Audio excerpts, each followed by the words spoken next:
Hello all. So let's discuss about now the MCQ revision series of respiratory system. Okay, respiratory system. And in respiratory system, we will be discussing about three topics which is important for your entrance exam. The first is bronchial asthma. The second is the drugs for cough and certain miscellaneous topics like pulmonary hypertension and analeptics. Analeptics are the drugs which stimulate respiratory centers, So these are the four topics which are important for the chapter of respiratory system. So let's start with each of the MCQ. So we will be having various MCQs related to for again these four topics. So let's start with the first question. The first question is asking, the drug which is not used in acute attack of asthma is. The answer for this question is Montelukast. Now remember, for acute attack of asthma we use two drugs. First we use is bronchodilator and second we use IV hydrocortisone. Hydrocortisone is a corticosteroid which is given in acute attack of asthma. Why? Because it will reduce inflammation and it will increase the activity of bronchodilator. And among bronchodilator, we have three drugs. You will write a mnemonic, four drugs. You will write a mnemonic Batman. B for beta 2 agonist, like inhalational salbutamol. We give inhalational salbutamol. Okay. We can give subcutaneous injection of terbutaline. Terbutaline is the only beta 2 agonist which is given by subcutaneous injection, and intravenous salmeterol. So these three bronchodilators are used in acute attack of asthma. Then we give anticholinergic drugs. Anticholinergic drugs like ipratropium. Then we use a modification of theophylline. So we give a congener of theophylline known as aminophylline. They are phosphodiesterase inhibitor. They also relax bronchial muscle. Aminophylline is given in a dose of 5 to 6 milligram per kg, and this is also the dose of hydrocortisone, that is 5 milligram per kg, or you can write 100 milligram of IV dose. Okay, and lastly we give magnesium sulfate. So this Batman mnemonic, you must remember, these are bronchodilators. Along with the hydrocortisone is given in acute attack of asthma. Apart from this, no other drug is given in acute attack of asthma. So Montelukast is not given. It's a leukotriene receptor blocker, not given in acute attack of asthma. Now the second question is asking, which of the following can be administered by subcutaneous route? We know that terbutaline is administered by subcutaneous route. It is the only beta 2 agonist given by subcutaneous injection. Which of the following is not used in the treatment of pulmonary artery hypertension? The answer for this question is alpha blockers. Now the drugs for pulmonary artery hypertension, remember are two. You'll write Coke and Pepsi. Okay, so you'll write the mnemonic Coke and Pepsi. So for C, you will write calcium channel blockers like amlodipine, nifedipine, diltiazem. Calcium channel blockers are used. And calcium channel blockers are used if the patient is having systemic hypertension as well. It is the drug of choice in that case. Now among Pepsi, you will write, we give PGI2 analogs. Okay. We also give endothelin antagonist. Among PGI2 analog, you can write these drugs, they will have prost word in between, like treprostinil, epoprostinol and eloprost. Okay, so the complete detail you can go to the lectures. Endothelin antagonists, they will end with the word entan. They are considered as a drug of choice like bosentan, sitazentan, etc. Try to remember entan word. Then we have phosphodiesterase 5 inhibitor like sildenafil and tadalafil. Okay. Then we have soluble guanylyl cyclase activator. The drug name is Riociguat. And lastly, I stands for IPR agonist. IPR is a receptor of PGI2. The drug name is selexipag. So it's an oral PGI2 analog. So these are the drugs, Pepsi, you must remember, are used in the treatment of pulmonary artery hypertension. So calcium channel blockers are used. Prostacyclins, which are also known as PGI2 analogs, they are also used. PGI2 is also known as prostacyclin, and endothelin antagonists, they are also used. Now the corticosteroid which is given by inhalational route in bronchial asthma is beclomethasone. Beclomethasone is an inhalational corticosteroid which is given by inhalational route. Now apart from beclomethasone, other drugs are fluticasone, which is also an inhalational corticosteroid, and you will write it is the most potent, which require least dose. You can write other drugs like mometazone. Okay, you will write flunisolide, budesonide, and cyclesonide. Now this cyclesonide, remember, is also known as soft steroid because it is an inactive drug orally. It gets activated in the lungs only. And the last drug you can write is triamcinolone. So triamcinolone is used. So these are the list of the drugs which are given in bronchial asthma of corticosteroid, which are given by inhalational route. Now what is the loading dose of aminophylline? We know that aminophylline is given in 5 to 6 milligram per kg in the treatment of status asthmaticus or acute severe asthma, or during the acute attack of asthma. Now which of the following anti-asthma drug is not a bronchodilator? We have already discussed that the list of the bronchodilator is Batman, that is beta 2 agonist, okay, like salbutamol, terbutaline, salmeterol, etc. Okay, so formoterol is a type of beta 2 agonist, so it is a bronchodilator. Then you will write anticholinergic drugs. So ipratropium is an example of anticholinergic drug. Then you will write theophylline, it is also an, and lastly magnesium sulfate. So these are the, Batman is an example of bronchodilator. So this theophylline is also a bronchodilator. So the answer for this question is sodium chromoglycate. Remember, any drug which has a chrome word in it is a mast cell stabilizer. Mast cell stabilizer. Any drug which has a chrome word in it is a mast cell stabilizer. You can write other drug is cromolyn, nidocromel. So these are the examples of mast cell stabilizers. These mast cell stabilizers are given by inhalational route, and remember, they are never given in acute attack of asthma, because in acute attack of asthma already the mast cells have degranulated. They are only given for prophylaxis of asthma. They are only given for prevention of asthma or prophylaxis of asthma, like exercise induced asthma, seasonal asthma, etc. So they are not bronchodilators. Now let's come to the 7th question. Which of the following is not an adverse effect of salbutamol? Now the point is, if we talk about salbutamol, salbutamol is a beta 2 agonist. Now if you talk about the side effects of beta 2 agonist, we can write a mnemonic 3T and 3H. The most common side effect of beta 2 agonist is tremors, and it is also the dose related side effect.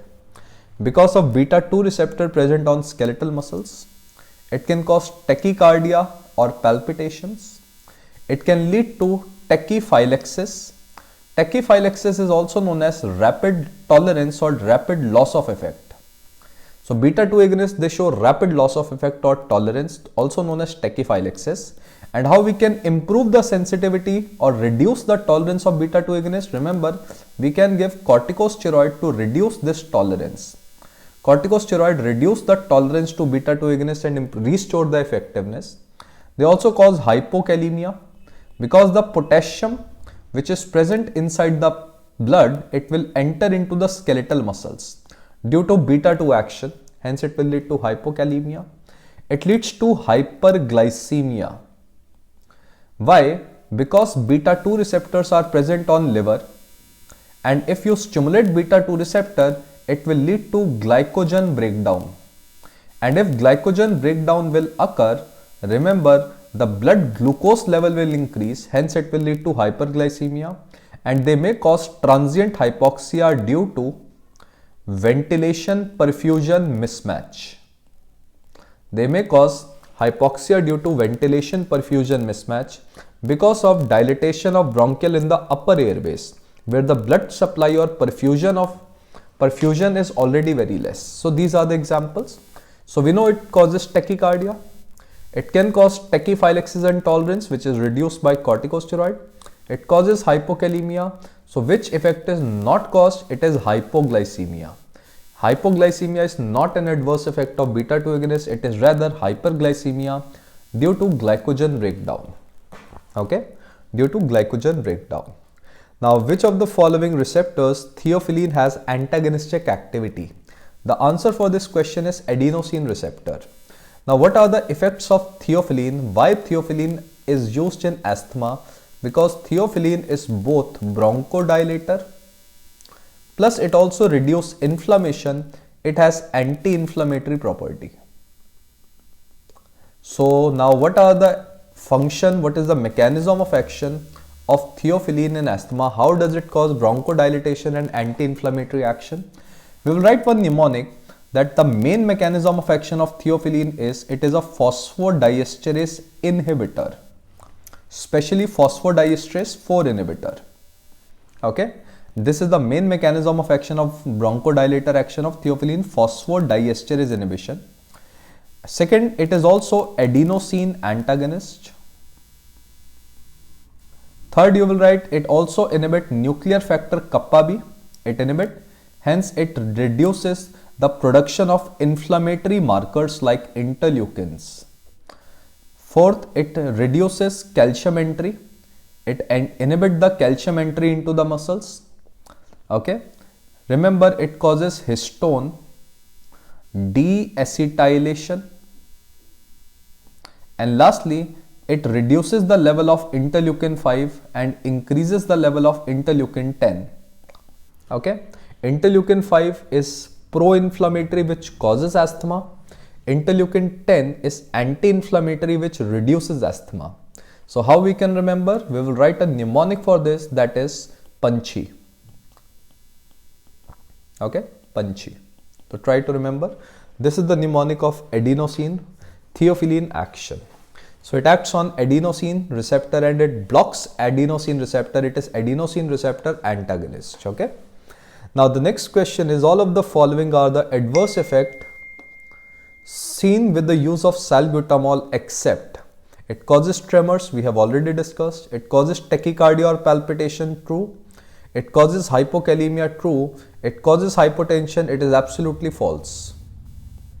Okay, false. It does not cause hypotension. Okay, it sometimes rather may cause hypertension also because of cardiac stimulation. Now all of the following drugs are useful in the bronchial asthma are bronchodilators except, which is not a bronchodilator. We have already written the mnemonic Batman. So Batman was bronchodilator. So T for theophylline, anticholinergic, ipratropium, salmeterol, beta 2 agonist. Remember, beclomethasone is not a bronchodilator. It is rather a corticosteroid. So corticosteroid which are used in asthma are not bronchodilators. Okay. So the answer is beclomethasone. The release of histamine and leukotriene from the mast cell is prevented by. So the question is asking about mast cell stabilizers. And we have discussed that mast cell stabilizers, they will have a word chrome word in between. So you can find the answer as sodium chromoglycate. Okay. Now which is the soft steroid used in bronchial asthma? The answer is cyclesonide. Now why cyclesonide is known as soft steroid? Because it is a prodrug and it is inactive and it becomes activated only when it reaches to the lungs with the help of certain esterase enzymes out there. Now, what is the advantage of using this cyclisonide? As we know that this cyclisonide is inactive corticosteroid, even if it gets deposited in mouth, it will not cause oral candidiasis, because one of the most common side effect of inhalational corticosteroid is oral candidiasis. Cyclisonide will not cause oral candidiasis because it is inactive drug if it is getting deposited in mouth and pharynx. Okay. Now the drug that does not result in theophylline toxicity. Now remember, theophylline, it is metabolized by CYP1A2 enzyme, and this theophylline is a narrow therapeutic index drug. That means narrow therapeutic index drug means it has a low, narrow means low, and therapeutic index is known as safety margin of a drug. So it is a narrow safety margin. Now remember, among all anti-asthma drug, it is the only unsafe drug we have, and this drug is the only anti-asthma drug that requires monitoring. And this monitoring is known as therapeutic drug monitoring. Therapeutic drug monitoring. That means we monitor the blood concentration level of theophylline. The blood concentration level of theophylline must be between 5 to 15 microgram per ml, because more than 15 it will produce toxicity. Now the point is, if any drug which inhibit CYP1A2 will lead to increase in toxicity of theophylline. So if we inhibit the CYP1A2 enzyme, it will lead to toxicity, because CYP1A2 enzyme is responsible for degradation or metabolism of theophylline. So if we inhibit CYP1A2 enzyme, it will lead to toxicity. So these drugs are known as enzyme inhibitors. So enzyme inhibitors can lead to toxicity of theophylline. So we had already discussed the mnemonic of enzyme inhibitors in our video series, but related to theophylline, remember, these are the drugs which can lead to increase in toxicity of theophylline. You can write a mnemonic, okay? So the first drug is ciprofloxacin. You'll write omeprazole, cimetidine, allopurinol, and with allopurinol you can write one antiarrhythmic drug, amiodarone, and lastly erythromycin. So these are the drugs which can lead to theophylline toxicity. So you can clearly see amoxicillin is not given in the option, and this drug does not result in theophylline toxicity because amoxicillin is not an enzyme inhibitor. Now the next question is, to prevent exercise-induced bronchial asthma, the drug used is. Now remember, what is the management of asthma? Remember, if you talk about the management of asthma, for acute attack of asthma, remember, the drug of choice is salbutamol or any other short-acting beta-2 agonist. Okay, they are drug of choice for acute attack of asthma. But if you talk about prevention of asthma or prophylaxis of asthma, the drug of choice is any type is inhalational corticosteroid. Inhalational corticosteroid. But if inhalational corticosteroid is not given, then the second choice of drug is mast cell stabilizers. Okay, but overall the drug of choice for prevention of asthma is inhalational corticosteroid. If it is not given, then it should be mast cell stabilizers. Now if you see this question, to prevent exercise induced asthma, we are finding here sodium chromoglycate. Chrome word is coming, that means it's a mast cell stabilizer. Corticosteroid is not given, hence this is the answer for this question number 14. Now, which of the following drugs have been found to be useful in acute severe asthma? Now remember, acute severe asthma was earlier also known as status asthmaticus. And we had already discussed that in status asthmaticus we use bronchodilators in the first question, that is Batman, and IV hydrocortisone. Okay, and among bronchodilator we had written a mnemonic Batman. Now which of the following drug is not used in acute severe asthma? M for magnesium sulfate, yes, it is used. Okay, anti-leukotrienes, Okay, no, it is not used. Mast cell stabilizer not used, cyclosporin not used. Okay, so the answer for this question is magnesium sulfate. It's a bronchodilator. Now, which of the following is a bronchodilator? We know salmeterol. Salmeterol is a bronchodilator. It's a beta 2 agonist. It's a long-acting beta 2 agonist. Okay. Which of the following drug is not useful? Not useful in acute attack of asthma. Again, try to find cromolyn because it's a mast cell stabilizer. It is given in prevention of asthma. While beta 2 agonist salbutamol is used, theophylline is also used, hydrocortisone is also used. Now, theophylline overdose can cause. Now, if you talk about the toxic effects of theophylline, if you talk about the toxic effect of theophylline, we can write the toxicity of theophylline includes. What are the various toxicity of theophylline? First, you will write it may cause seizures. Theophylline, it may cause seizure. How you can remember? Theophylline is present in tea and coffee. If you consume very large amount of tea and coffee, it can lead to various side effects. Okay. Now the point is, it can cause seizures. It can produce cardiotoxicity. It can produce cardiotoxicity. It can produce diuresis. It can produce diuresis. It can lead to nausea and vomiting, which is also known as GIT disturbance, GIT upset, which is also known as GIT upset. Okay.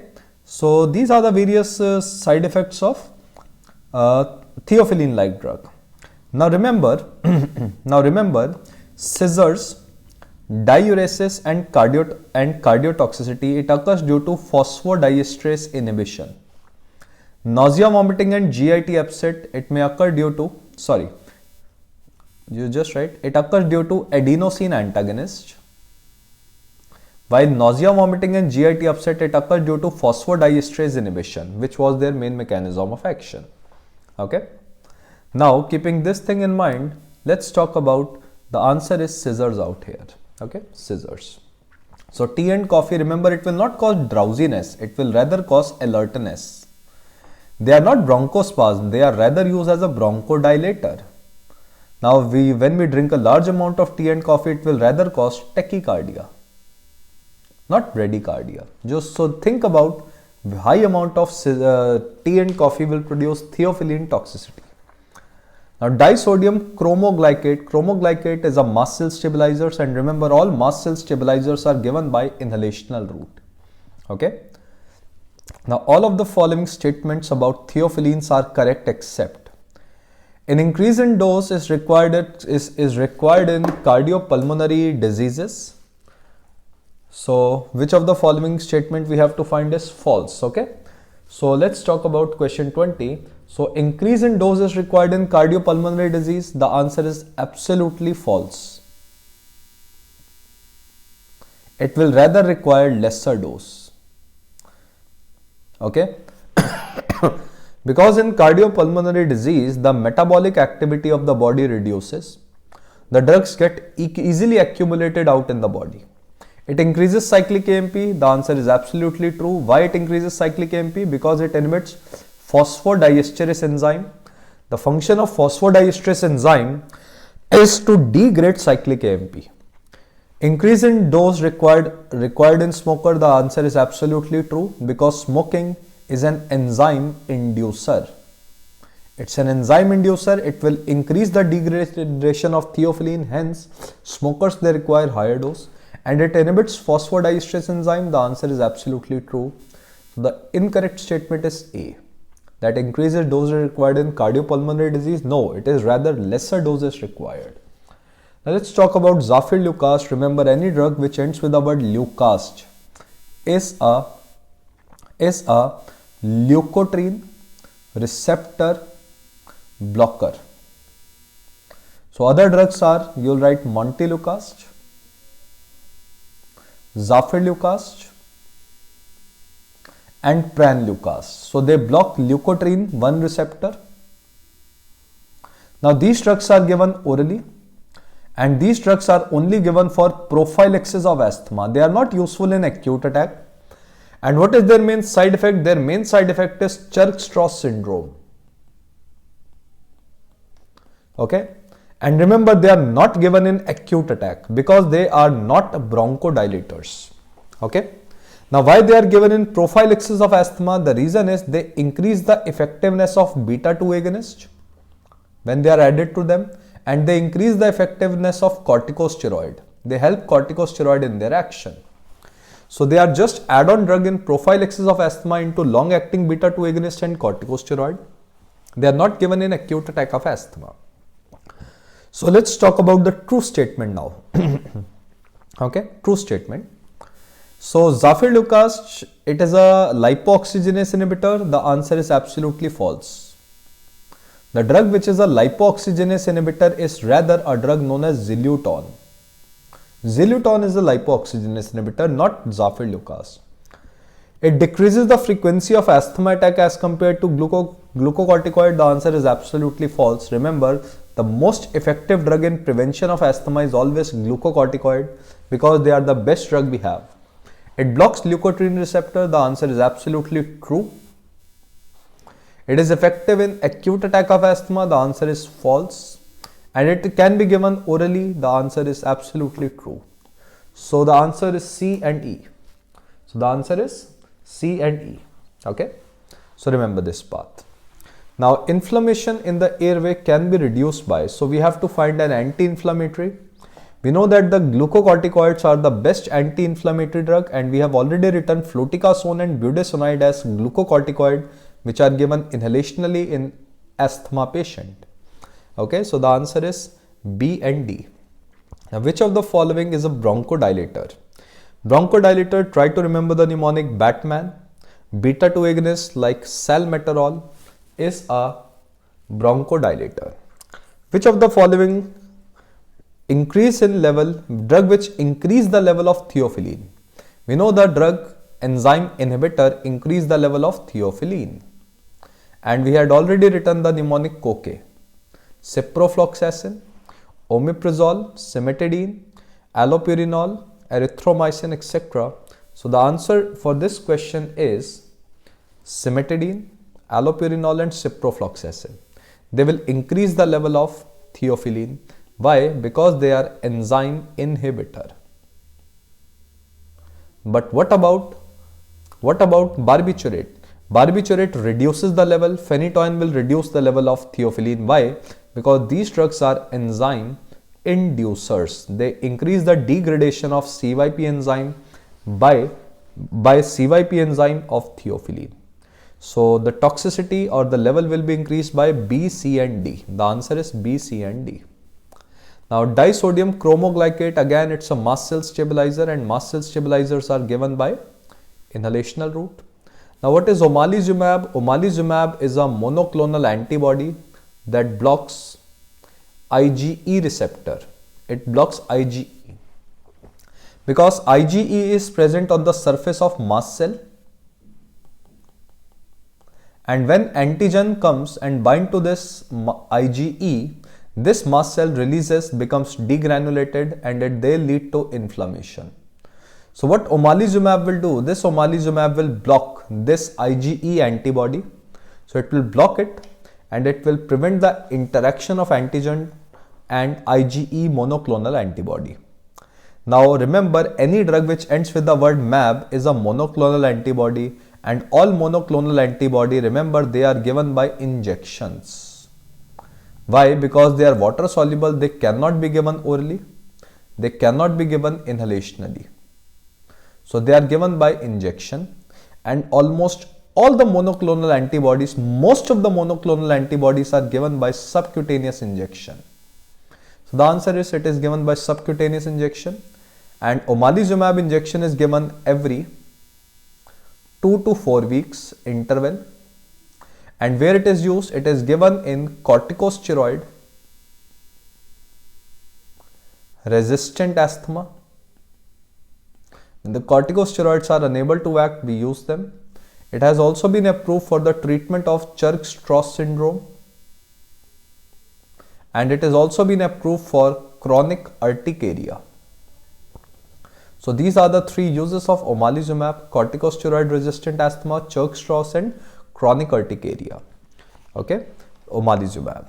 Now, the next question, 27th, is asking efficacy of salmeterol is increased by which of the following? We had already discussed that corticosteroid reduce the tolerance of beta 2 agonist. So the effect of salmeterol, which is a beta 2 agonist, is increased if it is given by corticosteroid. Remember, that is why for prophylaxis of persistent asthma or chronic asthma, we give inhalational corticosteroid with long-acting beta-2 agonist like salmeterol. Because corticosteroid, they also improve the efficacy or the sensitivity of beta-2 agonist. So they reduce tolerance. Now the mechanism of action of theophylline in bronchial asthma includes all of the following except. So try to remember the mnemonic I told you, punchy. That is phosphodiesterase inhibition, mainly for adenosine antagonist. Nuclear factor kappa B will reduce.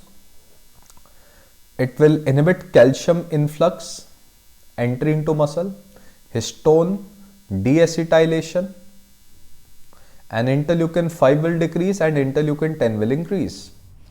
So the answer for this question is adenosine antagonist. Okay.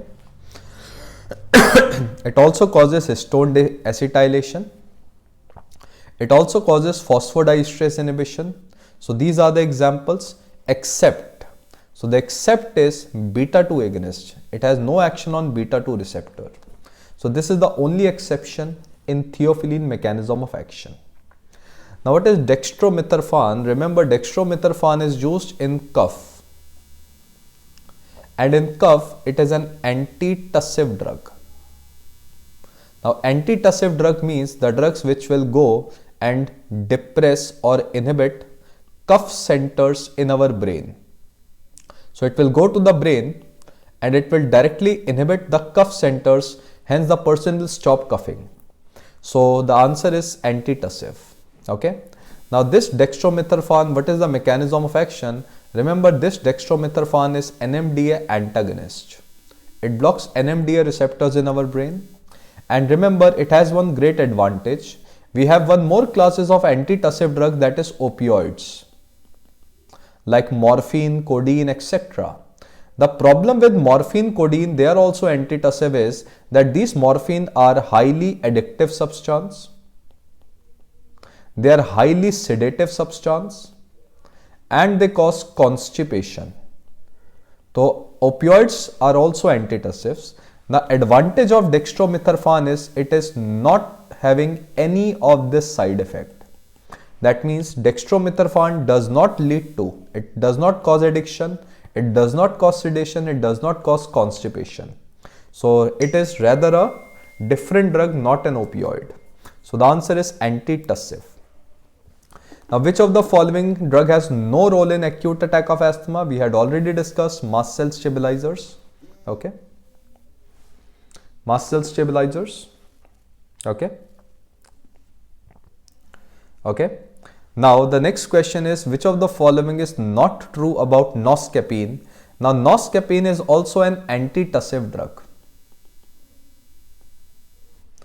Noscapine is also an antitussive drug and it rather acts on sigma receptors and it has similar property to dextromethorphan. We had just discussed dextromethorphan, so it is similar to dextromethorphan. That means it is non-addictive, non-constipative and no sedative. Now let's talk about this false statement, not true about noscapine. Okay, so if you talk about noscapine, the first statement says it's an opioid alkaloid. The answer is absolutely true. But remember, it is a non-addictive opioid that we will discuss in CNS chapter. It should be avoided in asthmatic patient. The answer is absolutely true. Because noscapine can provoke bronchoconstriction. Why? Because it can release histamine from mast cell.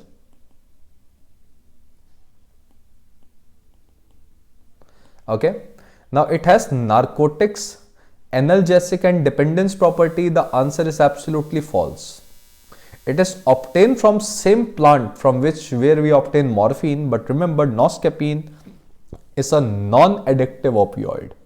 Headache and nausea are the occasional side effect. Yes, it's a very non-specific statement. The answer is absolutely true. And the answer is this one, C. Now, efficacy of inhaled corticosteroid is maximum when the particle size is. Now, remember in bronchial asthma, the particle size of a drug should be 1 to 5 microns or 1 to 5 micrometer. Because in this size, remember the drug when inhaled will reach to the terminal bronchiole 1 to 5 microns. But remember, if the size is less than 1, it can go to the alveoli and it can absorb into the blood. We don't want this effect. And if the size is more than 5, remember the drug will not reach terminal bronchiole, it will be deposited in upper airways. Hence, the size of the drug should be 1 to 5 microns.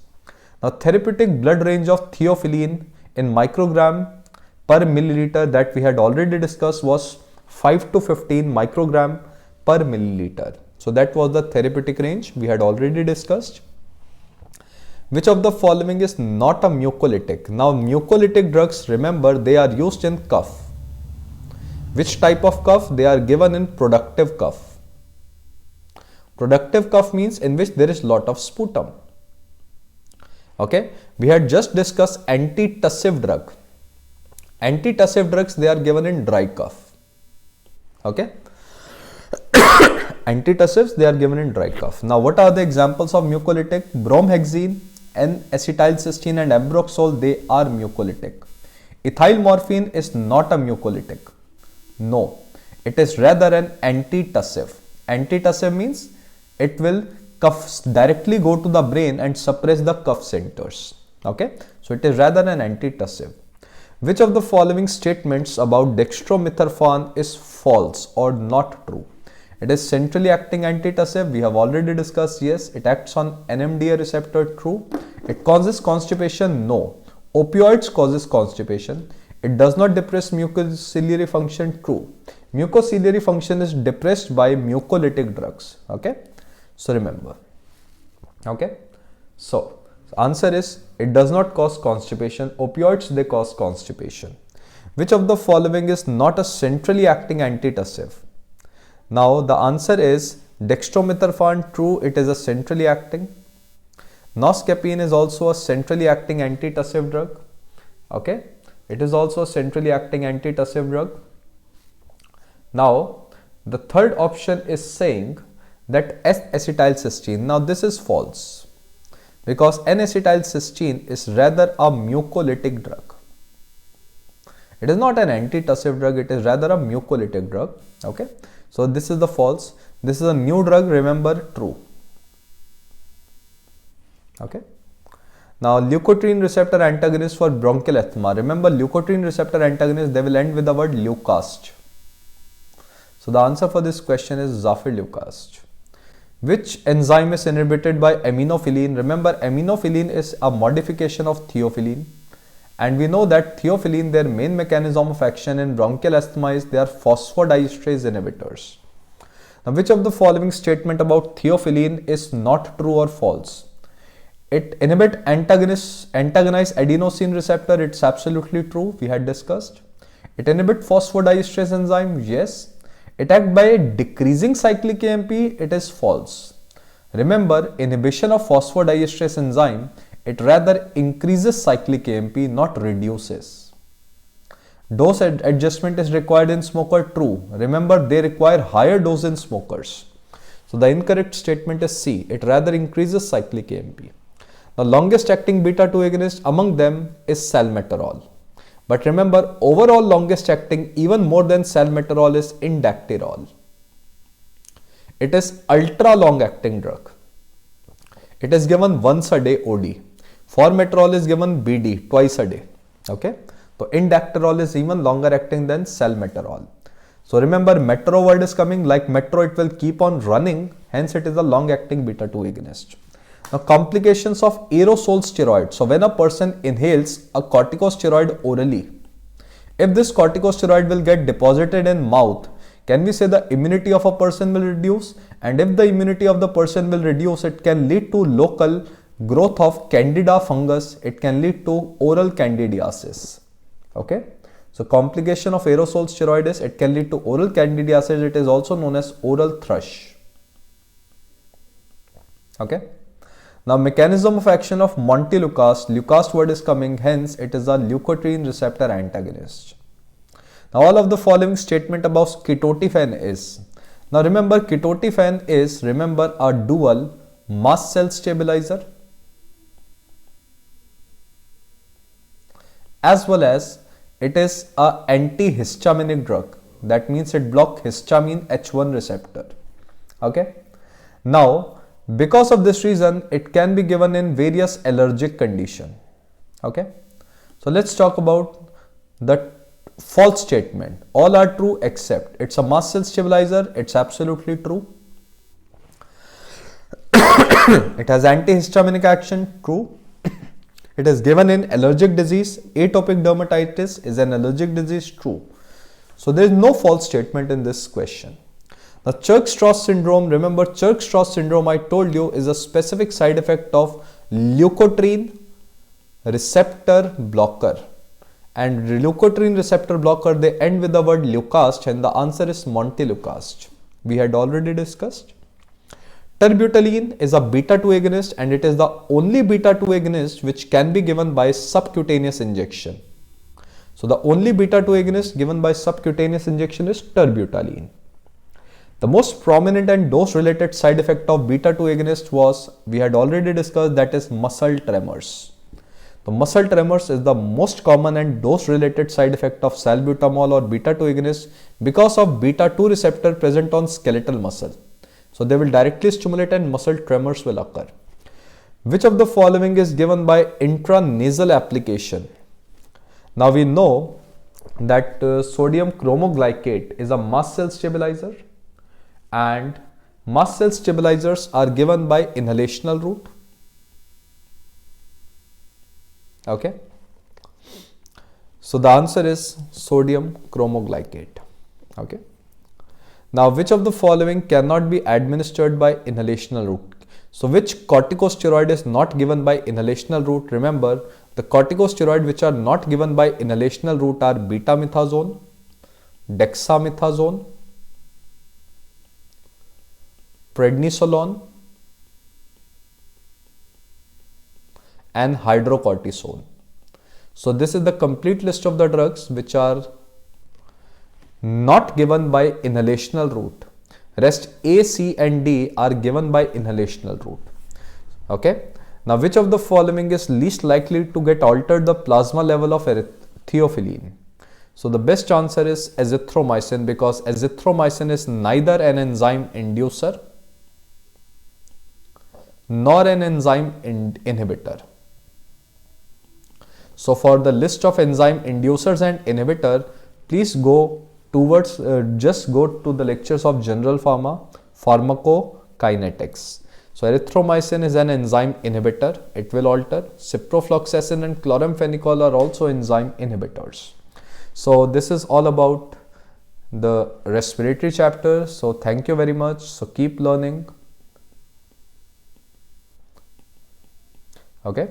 So, if you have any queries, you can post into the Facebook group, Dr. Ankit Pharmacology Series. So, where the link will be posted, you can comment your queries out there only.